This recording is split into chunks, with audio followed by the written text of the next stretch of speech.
ನಮಸ್ತೆ ಎಲ್ಲರಿಗೂ. ನನಗೆ ಇವತ್ತು ಗೋವಾದಲ್ಲಿ ಎರಡನೇ ದಿವಸ. ಇಲ್ಲಿಂದ ನಾನು ಸ್ವಲ್ಪ ಅನ್ಎಕ್ಸ್ಪ್ಲೋರ್ಡ್ ಪ್ಲೇಸಸ್ಗೆ ಹೋಗೋಣ ಅಂತ ನೋಡ್ತಾ ಇದ್ದೀನಿ ಸೌತ್ ಗೋವಾದಲ್ಲಿ. ಇಲ್ಲಿ ನನಗೆ ಒಂದು ವಾಟರ್ ಫಾಲ್ಸ್ಗೆ ಹೋಗಬೇಕಾಗಿತ್ತು. ಅದ್ರ ರಸ್ತೆಯಲ್ಲೇ ಇದೆ. ಆ್ಯಕ್ಚುಲಿ ನಾನು ಹೋಗ್ತಾ ಇರೋದು ಜಾಗದ ರಸ್ತೆಯಲ್ಲೇ ಇದ್ದರೆ ಅದರಷ್ಟು ಬಾಮನ್ ಬುಡೋ ವಾಟರ್ ಫಾಲ್ಸ್ ಅಂತ. ಇದು ನಮ್ಮ ಕನಕುನ ತಾಲೂಕಲ್ಲಿ ಬರುತ್ತೆ, ಸೌತ್ ಗೋವಾ. ಇಲ್ಲಿ ಬಂದು ನಿಂತ್ವಿ ನೋಡ್ರಿ. ಇದೇ ರಸ್ತೆ ಪಕ್ಕದಲ್ಲೇ ನಿಮಗೆ ವಾಟರ್ ಫಾಲ್ಸು ಬೀಳ್ತಾ ಇರುತ್ತೆ. ನಿಮಗೆ ರಸ್ತೆಯಿಂದ ನೀವೇನು ಜಾಸ್ತಿ ದೂರ ನಡೆಯೋದು, ಹತ್ತೋದು, ಇಳಿಯೋದು ಆ ಥರದ್ದೇನೂ ಇರೋದಿಲ್ಲ. ಅಲ್ಲೇ ಇದೆ. ಈ ಥರ ನಿಮಗೆ ಕಾರ್ ಪಾರ್ಕಿಂಗು ಇಲ್ಲೇ ಪಕ್ಕದಲ್ಲೇ ಮಾಡಿಕೊಂಡು ಇಲ್ಲೇ ನೀವು ವಾಟರ್ ಫಾಲ್ಸ್ಗೆ ಹೋಗ್ಬೋದು. ಇದು 30 ಅಡಿ ಮೇಲಿಂದ ಬೀಳೋವಂಥ ಒಂದು ವಾಟರ್ ಫಾಲ್ಸು. ಮತ್ತು ಇಲ್ಲಿ ಜನಗಳು ಅಷ್ಟೊಂದು ಬರೋದಿಲ್ಲ ಯಾರೂ. ಎಲ್ಲ ನಾರ್ತ್ ಗೋವಾ ಕಡೆ ಜಾಸ್ತಿ ಇರ್ತಾರೆ. ಸೌತ್ ಗೋವಾದಲ್ಲಿ ಬಂದರೂ ಕೂಡ ನಿಮಗೆ ಬೀಚಿಂದ 20 ಕಿಲೋಮೀಟ್ರ್ ಆಗುತ್ತೆ ಇದು ಬರೋದಕ್ಕೆ. ಪೊಲಾಲಂ ಬೀಚ್ ಕಡೆಯಿಂದ 20 ಕಿಲೋಮೀಟ್ರು. ಯಾರು ಜಾಸ್ತಿ ಬರೋದಿಲ್ಲ ಟ್ರಾವೆಲರ್ಸ್ ಈ ಕಡೆ.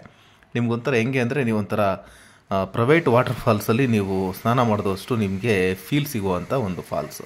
ಬನ್ನಿ ಕೆಳಗಡೆ ಇಳಿದು ನೋಡೋಣ. ಇದು ಇಲ್ಲಿಂದ ನೋಡೋದಕ್ಕೆ ನಮ್ಮ ಮಳ್ಳಳ್ಳಿ ವಾಟರ್ ಫಾಲ್ಸ್ ಥರ ಕಾಣಿಸ್ತಾ ಇದೆ ಬಿನಿ. ಇಲ್ಲಿ ನಾನು ಕೆಳಗಡೆ ಬಂದೆ. ಈಗ ಸೇತುವೆ ಇದೆ ನೋಡಿ, ಇಲ್ಲಿ ಅದು ರಸ್ತೆ ಹೋಗ್ತಿರೋ ಸೇತುವೆ ಇದು. ಇಲ್ಲಿ ನಿಮಗೆ ಚಿಕ್ಕದಾಗಿ ಒಂದು ಪೂಲನ್ನು ಕ್ರಿಯೇಟ್ ಮಾಡಿರುತ್ತೆ ನೋಡಿ, ಪ್ರೈವೇಟ್ ಪೂಲ್ ಥರ. ನೀವು ಆರಾಮಾಗಿ ಮಕ್ಕಳನ್ನೆಲ್ಲ ಸ್ನಾನ ಮಾಡಿಸ್ಕೊಂಡು ಆರಾಮಾಗಿ ಹೋಗ್ಬೋದು. ಮಳೆಗಾಲದಲ್ಲಿ ಸ್ವಲ್ಪ ಚೆನ್ನಾಗಿ ಹರಿತೈತೆ ನೀರು. ಈಗ ಸ್ವಲ್ಪ ಇರೋದ್ರಿಂದ ಈ ಥರ ಇದೆ ಇದು ವಾಟರ್ ಫಾಲ್ಸು.